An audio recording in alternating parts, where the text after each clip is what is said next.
Baldur, seiglu sigur var þetta ekki? Jú, bara algjörlega. Mér finnst við spila bara mjög vel stærsta hluta leiknum. Og voru komin í góða stöðu. Lendum við að missa niður í fjórða, lendum hvað 60 undir.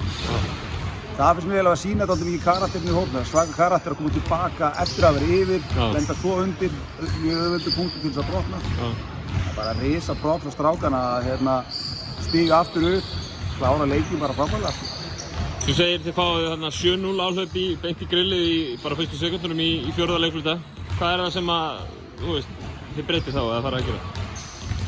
Við lendum undir vandræði með undir körfunni og við vorum að koma boltanum undir á lóðpóstinn og við fórum að loka miðjunni, við áttum vilja til að gefa hann að bara skýr skilaboð að ef að vera með vandræðum þá brjótum við frekar til að gefa hann auðvitað undir. Það sem gerist líka var að bara orkuleif okkur data aðeins niður, þegar við fengum 1-2 körfur, skutum við stopp og ná okkur aftur upp. Ólafur Ingi frábær í fyrri hálfleiknum í þessu leik. Missið hann út í hálfleik? Var það ekkert erfitt að missa hann út? Það var alveg klálega, hann startar hjá okkur og er klálega lykilmaður. Lenti eitthvað asnalega á sparka í gólfi held ég og höfðum verið tanni, hann fór í myndatökum.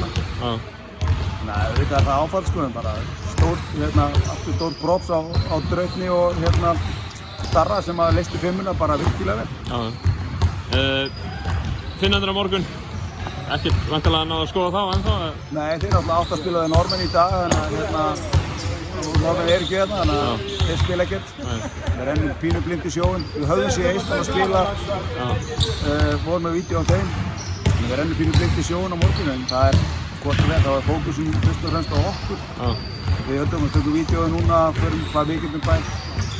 Ég myndi segja að ef við tölum vídeófund og skátum og þá verðum við náttúrulega 70-80% bara að pæla í okkur að vera betri í heldur en bregðist þetta hinn að gera. Alveg að lokum, hvernig ferum liðið í búblunni? Er eitthvað að byrja að kvarta? Nei, þetta er bara voða þægild eins og er sko. Það er bara slagur upp að herbyggi og svona þess á milli og svo er þokkalegt aftur á að bara morgumatur og það er vídeofundur og það er æfing, svo er smá break, svo horfa stelpunar og svo okkar leikurna. Þetta er nálega þokkalega þétt. Þetta er dagurinn. Hvað það fyrir okkur þjálfarna sem eru líka að teipa vídeóinn og standa í því. Frábært, takk fyrir.